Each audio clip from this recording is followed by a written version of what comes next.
ನಮಸ್ಕಾರ. ನಾನು Chandraprabhu travel with the Prabhu ಚಾನಲ್ಗೆ ನಿಮಗೆಲ್ಲ ಸ್ವಾಗತ. नमस्कारू हांव Sandhya Prabhu travel with the Prabhu channel ಆಗಿ ತುಂಬ ಸ್ವಾಗತ. ಇವಾಗ ನಾವಿಲ್ಲಿ ಬಂದಿರೋ ಹೋಟ್ಲಿದ್ದ ಹೆಸರು ಬೆಸ್ಟ್ ವೆಸ್ಟರ್ನ್ ಅಂತ ಹೇಳ್ಬಿಟ್ಟು. ಆ್ಯಕ್ಚುಲಿ 129 ಪೌಂಡ್ ಕೊಟ್ಟು ನನ್ನ ಮಿಸ್ಸಸ್ ಬ್ಯಾಂಗ್ಳೂರಿಂದಲೇ ಬುಕ್ ಮಾಡಿದ್ಲು. ಇಲ್ಲಿ ಬರುವಾಗ ನಾವು ಸ್ವಲ್ಪ ಬೇಗ ಬಂದ್ವಿ. ನನ್ನ ಮಗಳಿಗೆ ಹೇಳಿದೆ ಬೇಡ ಒಂದು ಸ್ವಲ್ಪ ನಾವು ಒಂದು ರೌಂಡಲ್ಲಿ ಹೊರಗೆ ಹೋಗಿ ಬರುವ ಅಂತ. ಕೇಳಲಿಲ್ಲ ಅವಳು. ಕೂಡಲೇ 10 ಪೌಂಡ್ ಕೊಟ್ಟು ಬಿಟ್ಟು ಅಲ್ಲಿ ಚೆಕ್ ಇನ್ ಮಾಡಿನೂ ಆಯಿತು. ಕಾಫಿ ಟೀ ಮಾಡೋದಿದ್ರೆ ಎಲ್ಲ ಇಟ್ಟಿದ್ದಾರೆ. ಹಾಗೆಯೇ ಮಿಲ್ಕ್ ಕೂಡ ಇದೆ ನೋಡಿ ಈ ಥರ. ಚೆನ್ನಾಗಿದೆ, ಮಾತ್ರ ರೂಮು ಚೆನ್ನಾಗಿದೆ.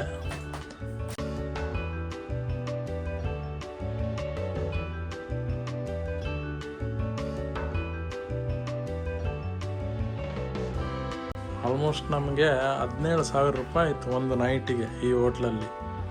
ಮತ್ತು ಬೆಳಿಗ್ಗೆ ಒಂದು ಬ್ರೇಕ್ಫಾಸ್ಟ್ ಇದೆ ಅವರದ್ದು ಕಾಂಪ್ಲಿಮೆಂಟ್ರಿ. ಅದು ಬಿಟ್ಟರೆ ಬೇರೆ ಏನಿಲ್ಲ. ನಾನು ನನ್ನ ಲೈಫಲ್ಲಿ ಫಸ್ಟ್ ಟೈಮ್ ಇಷ್ಟು ಕಾಸ್ಟ್ಲಿದ್ದು ಹೋಟ್ಲಲ್ಲಿ ನಿಲ್ಲೋದು. ಇವಾಗ ಹೋಟೆಲ್ ಚೆಕ್-ಇನ್ ಎಲ್ಲ ಆಗಿಬಿಟ್ಟು ಗ್ಲಾಸ್ಗೋ ಸಿಟಿ ಟೂರ್ಗೆ ಹೊರಟಿದ್ದೇವೆ ನಾವು. ಎಲ್ಲ ನಮ್ಮದು ವಾಕಿಂಗ್ ಟೂರ್ ಇವತ್ತು. ಯಾಕೆಂದರೆ ಅರ್ಧ ದಿನ ಇರೋದು, ಅಷ್ಟರಲ್ಲಿ ಎಲ್ಲ ಕವರ್ ಮಾಡಬೇಕು ನಾವು. ಇವಾಗ ಇಲ್ಲಿ ಟೈಮು ಮಧ್ಯಾಹ್ನ 2:15. ಏನಾದರೂ ತಿನ್ನೋಣ ಅಂತೇಳಿಬಿಟ್ಟು ಮತ್ತೆ ಪುನಃ ಗ್ರೆಕ್ಸಿಗೆ ಬಂದಿದ್ದೇವೆ. ಅಂದರೆ ಈ ಬೇಕ್ರಿ ಸ್ವಲ್ಪ ಚೀಪ್ ಆ್ಯಂಡ್ ಬೆಸ್ಟು. ಆದರೆ ಇವತ್ತು ಮಾತ್ರ ಇಲ್ಲಿ ಕೂತ್ಕೊಂಡೇನು ತಿನ್ನಲಿಕ್ಕೆ ನಮಗೆ ಅವಕಾಶ ಇಲ್ಲ. ಇಲ್ಲಿಂದ ಫುಡ್ ತಗೊಂಡು ನಾವು ಎಲ್ಲಾದರೂ ಹೊರಗೆ ಪಾರ್ಕಲ್ಲಿ ಹೋಗಿ ಕೂತ್ಕೊಂಡು ತಿನ್ನಬೇಕು. ನನ್ನ ಮಿಸ್ಸಸ್ಗೆ ಮತ್ತು ಮಗಳಿಗೆ ಬಿಟ್ಟಿದ್ದೇನೆ, ಏನು ಬೇಕಾದ ತಗೊಳ್ಳಿ ಅಂತ. ಒಂದು ಕ್ರೆಡಿಟ್ ಕಾರ್ಡ್ ಅಂತೂ ಕೊಟ್ಟಿದ್ದೇನೆ. ಯಾಕೆಂದರೆ ನನಗೆ ಇಲ್ಲಿದ್ದು ಫುಡ್ ಏನಂತ ಗೊತ್ತಾಗಲ್ಲ, ಮತ್ತು ಅವರ ಭಾಷೆನೂ ಅರ್ಥ ಆಗೋದಿಲ್ಲ, ಅಷ್ಟು ಫಾಸ್ಟ್ ಮಾತಾಡ್ತಾರೆ ಅವರು. ಅದಕ್ಕೋಸ್ಕರ ಅವರಿಗೆ ಹೇಳಿದ್ದೇನೆ ಏನು ಬೇಕಾದ ತಗೊಂಡ್ಬಿಟ್ಟು ಪೇಮೆಂಟ್ ಮಾಡಿಬಿಡು ಅಂತ.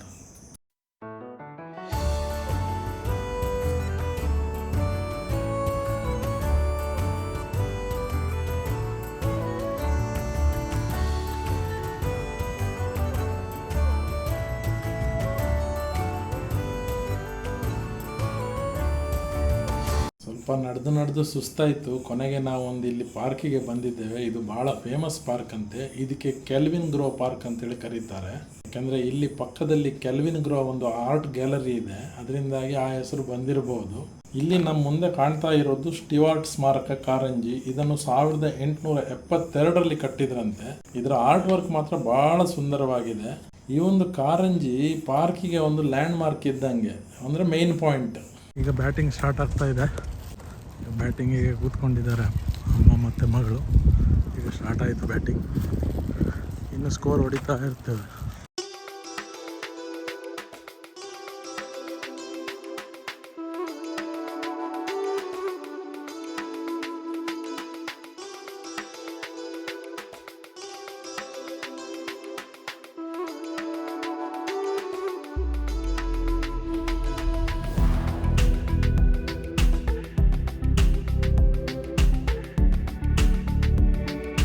ಇಲ್ಲಿ ನಮ್ಮ ಮುಂದೆ ಕಾಣ್ತಾ ಇರುವಂಥ ಈ ಸುಂದರವಾದ ಹಳೆಯ ಬಿಲ್ಡಿಂಗ್ ಏನಂದರೆ ಇಲ್ಲಿದ್ದೊಂದು ಮ್ಯೂಸಿಯಂ.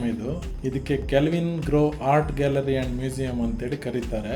ಇದು 1901ರಲ್ಲಿ ಪ್ರಾರಂಭವಾಯ್ತು. ಇದರಲ್ಲಿ ನಾವು ಈಜಿಪ್ಟಿನ ಪ್ರಾಚೀನ ವಸ್ತುಗಳು, ಸ್ಕಾಟಿಷ್ ಇತಿಹಾಸ, ಗ್ಲಾಸ್ಗೋ ಇತಿಹಾಸ, ಕೆಲವೊಂದು ಪ್ರಾಣಿಗಳ ಆರ್ಟ್ ಮಾಡಿಟ್ಟಿದ್ದಾರೆ. ಮತ್ತು ಕೆಲವೊಂದು ಸತ್ತ ಪ್ರಾಣಿಗಳ ಅವಶೇಷನೂ ಕೂಡ ಇಲ್ಲಿ ಇಟ್ಟಿದ್ದಾರೆ. ಅಂದರೆ ತುಂಬ ಹಳೆಯ ಕಾಲದ್ದು ಪ್ರಾಣಿಗಳ ಬಗ್ಗೆ ಎಲ್ಲ ಇಲ್ಲಿ ವಿವರಣೆ ಕೊಟ್ಟಿದ್ದಾರೆ ಅವರು. ಇಲ್ಲಿ ತುಂಬ ಪ್ರವಾಸಿಗರು ಇದ್ದದ್ರಿಂದ ಸಂಗ್ರಹಾಲಯದಲ್ಲಿರುವಂಥ ಪ್ರತಿಯೊಂದು ವಸ್ತುಗಳ ಬಗ್ಗೆ ಸವಿಸ್ತಾರವಾಗಿ ನಾವು ಹೇಳಲಿಕ್ಕೆ ಅವಕಾಶ ಇಲ್ಲ. ಬನ್ನಿ, ನೀವು ಕೂಡ ನಮ್ಮ ಜೊತೆ ಒಂದೊಂದೇ ಸೆಕ್ಷನ್ ನೋಡ್ತಾ ಹೋಗುವ. ಪ್ರತಿಯೊಂದು ಸೆಕ್ಷನ್ನು ತುಂಬ ಇಂಟ್ರೆಸ್ಟಿಂಗ್ ಇದೆ, ಭಾಳ ಚೆನ್ನಾಗಿದೆ.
ಒಂದು ಕಾರಿಂದ ಒಂದು ಕಾರಿಗೆ ನೋಡಿ ಆಲ್ಮೋಸ್ಟ್ ಒಂದು 8 ರಿಂದ 9 ಅಡಿ ಗ್ಯಾಪ್ ಇದೆ ನೋಡಿ.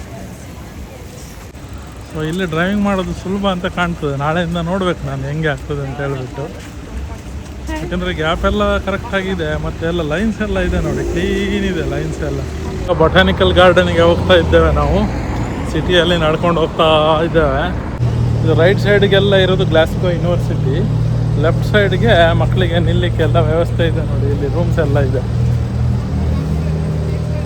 ಒಂದು ಅರ್ಧ ಗಂಟೆ ನಡ್ಕೊಂಡ್ಬಂದು ಕೊನೆಗೆ ನಾವು ಬೊಟಾನಿಕಲ್ ಗಾರ್ಡನ್ ಒಳಗೆ ಬಂದ್ವಿ. ಈ ಬೊಟಾನಿಕಲ್ ಗಾರ್ಡನ್ ಕಿಬ್ಬಲ್ ಅರಮನೆಯ ಆಗ್ನೇಯ ದಿಕ್ಕಿನಲ್ಲಿದೆ. ಈ ಗಾರ್ಡನ್ 1957ರಲ್ಲಿ ಪ್ರಾರಂಭವಾಯಿತಂತೆ. ಆದರೆ 2000 ಸುಮಾರಿಗೆ ಕಿಬ್ಬಲ್ ಅರಮನೆಯ ಪುನಃಸ್ಥಾಪನೆ ಕಾರ್ಯದ ಸಮಯದಲ್ಲಿ ಇದು ಸ್ಥಳಾಂತರವಾಯಿತಂತೇಳಿ ಇಲ್ಲಿಯ ಸ್ಥಳೀಯರು ನಮಗೆ ಹೇಳಿದ್ರು. ಇಲ್ಲಿ ನಮಗೆ ಸುಮಾರು 5 ರೀತಿಯ ಸಸ್ಯಗಳು ನೋಡಲಿಕ್ಕೆ ಸಿಗ್ತವೆ. ಅಂದರೆ ಪರಿಮಳಯುಕ್ತ ಗಿಡಮೂಲಿಕೆಗಳು, ಅಂದರೆ ಸೆಂಟೆಡ್ ಪ್ಲಾಂಟ್ಸ್ ಅಂತೇಳಿ ಹೇಳ್ತಾರೆ. ಬಣ್ಣದ ಸಸ್ಯಗಳು, ಅದಕ್ಕೆ ಡೈ ಪ್ಲಾಂಟ್ಸ್ ಅಂತೇಳಿ ಹೇಳ್ತಾರೆ. ಇನ್ನು ಕೆಲವೊಂದು ಪಾಕಶಾಲೆಯಲ್ಲಿ ಉಪಯೋಗಿಸುವಂಥ ಸಸ್ಯಗಳು, ಔಷಧೀಯ ಗಿಡಮೂಲಿಕೆಗಳು, ಸ್ಕಾಟ್ಲ್ಯಾಂಡ್ನಲ್ಲಿ ಬಳಸುವಂಥ ವಿಶೇಷ ಗಿಡಮೂಲಿಕೆ ಸಸ್ಯಗಳು ಕೂಡ ಇಲ್ಲಿ ನೋಡ್ಲಿಕ್ಕೆ ಸಿಕ್ತು. ಅದು ಅಲ್ಲದೆ ಕೆಲವೊಂದು ಹಣ್ಣಿನ ಗಿಡಗಳು ಕೂಡ ನಾವಿಲ್ಲಿ ನೋಡಿದ್ವಿ. ಆ್ಯಪಲ್ ಗಿಡ ನೋಡುವಾಗೆಲ್ಲ ನನಗೆ ಹೆದರಿಕೆ ಆಗ್ತಾ ಇದೆ. ಇವಾಗ ನನ್ನ ಮಗಳಿಂದ ನೆನಪಾಗ್ತದೆ ಆ್ಯಪಲ್ ಗಿಡ ನೋಡಿದ ಕೂಡಲೇ. ನೀನು ತಿನ್ನಬೇಡ, ಎಲ್ಲಾದರೂ ವಿಷ ಇದ್ದರೆ ಏನು ಮಾಡೋದು ಅಂತ ಹೇಳಿಬಿಟ್ಲು. ಇವಾಗ ಗಿಡ ನೋಡಿದ ಕೂಡಲೇ ಅವಳನ್ನ ನೆನಪಾಗ್ತದೆ ನನಗೆ. ಅವಳಿಗೂ ಹೆದರಿಕೆ ಆಗ್ತದೆ, ಅಪ್ಪನಿಗೆ ಏನಾದರೂ ಆದರೆ ಏನು ಮಾಡೋದು. ಅದು ಫಾರಿನಲ್ಲಿ. ಇಂಡಿಯಾದಲ್ಲಿ ಆದರೂ ಡಾಕ್ಟ್ರ್ ಹತ್ರ ಹೋಗ್ಬೋದು, ಇಲ್ಲಿ ಎಲ್ಲಿ ಡಾಕ್ಟ್ರ್ ಹತ್ರ ಹೋಗೋದು. ಇವತ್ತು ಅಪಾಯಿಂಟ್ಮೆಂಟ್ ತಗೊಂಡ್ರೆ 1 ವಾರ ನಂತರ ಅಪಾಯಿಂಟ್ಮೆಂಟ್ ಸಿಗೋದಿಲ್ಲ. ಅದಕ್ಕೆ ಸ್ವಲ್ಪ ಅವಳಿಗೆ ಹೆದರಿಕೆ ಆಯಿತು. ಇದು ಈ ಬೊಟಾನಿಕಲ್ ಗಾರ್ಡನ್ನಲ್ಲಿರುವಂಥ ಒಂದು ಅತಿ ದೊಡ್ಡದಾದ ಗ್ಲಾಸ್ ಹೌಸ್. ಇದರದ್ದು ವಿಸ್ತೀರ್ಣ ಸುಮಾರು 23,000 ಸ್ಕ್ವೇರ್ ಫೀಟ್. ಇದು ಬೇಸಿಗೆಯಲ್ಲಿ ಬೆಳಗ್ಗೆ 10 ರಿಂದ ಸಂಜೆ 6ರವರೆಗೆ, ಮತ್ತು ಚಳಿಗಾಲದಲ್ಲಿ ಬೆಳಗ್ಗೆ 10 ರಿಂದ ಸಂಜೆ 4:15ರವರೆಗೆ ತೆರೆದಿರ್ತದೆ. ಆದರೆ ನಾವಿಲ್ಲಿ ಬರಬೇಕಾದ್ರೆ ಸಂಜೆ 6 ಗಂಟೆ ಆಲ್ರೆಡಿ ಆಗೋಯ್ತು. ಅದರಿಂದಾಗಿ ನಮಗೆ ಗ್ಲಾಸ್ ಹೌಸ್ ಒಳಗೆ ಹೋಗ್ಲಿಕ್ಕೆ ಆಗಲಿಲ್ಲ. ಅದರ ಎಂಟ್ರೆನ್ಸ್ ಅವರು ಮುಚ್ಚಿಬಿಟ್ಟಿದ್ರು. ಅದರಿಂದಾಗಿ ನಾವು ಹೊರಗಿಂದಲೇ ನೋಡಿದ್ವಿ ಗ್ಲಾಸ್ ಹೌಸ್. ಇಂಥ ಜಾಗಕ್ಕೆ ಬರುವಾಗ ತುಂಬ ಸಮಯ ಇಟ್ಕೊಂಡು ಬರೋದು ಭಾಳ ಉತ್ತಮ. ಯಾಕೆಂದರೆ ಇಲ್ಲಿನ ಸೌಂದರ್ಯ, ವಿಶೇಷ ರೀತಿಯ ಸಸ್ಯಗಳು, ಮಾರ್ಬಲ್ ಮಾನ್ಯುಮೆಂಟ್ಸು ಎಲ್ಲ ತುಂಬ ಚೆನ್ನಾಗಿದೆ. ಆದರೆ ಒಂದೇ ಒಂದು ಪ್ರಾಬ್ಲಮ್ ಏನಂದರೆ ಇಲ್ಲಿ ಅಕೊಮಡೇಷನ್ ಮಾತ್ರ ತುಂಬ ಕಾಸ್ಟ್ಲಿ. ಅದರಿಂದಾಗಿ ಮಾತ್ರ ನಾವು ಎಲ್ಲ ಪ್ಲೇಸನ್ನು 1 ಅಥವಾ 2 ದಿನದಲ್ಲಿ ನೋಡಿ ಮುಗಿಸ್ಬೇಕಾಗ್ತದೆ.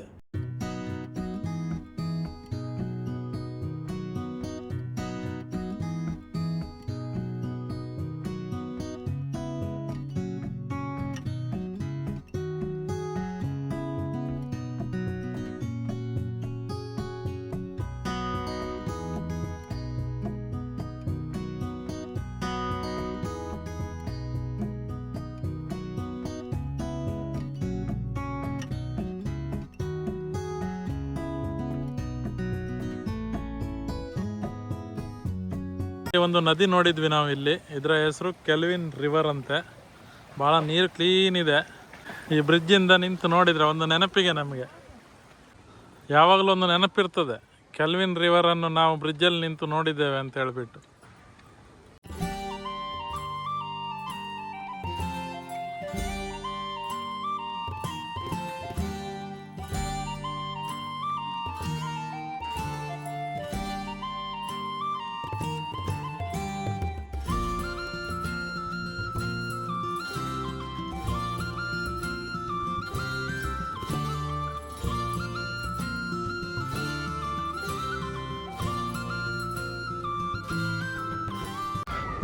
ಇವತ್ತಿದ್ದು ಈ ವಿಡಿಯೋ ಇಲ್ಲಿ ನಮ್ಮ ಸ್ಕಾಟ್ಲ್ಯಾಂಡಿದ್ದು ಲಾಲ್ಬಾಗಲ್ಲಿ ಎಂಡ್ ಮಾಡ್ತಾ ಇದ್ದೇನೆ.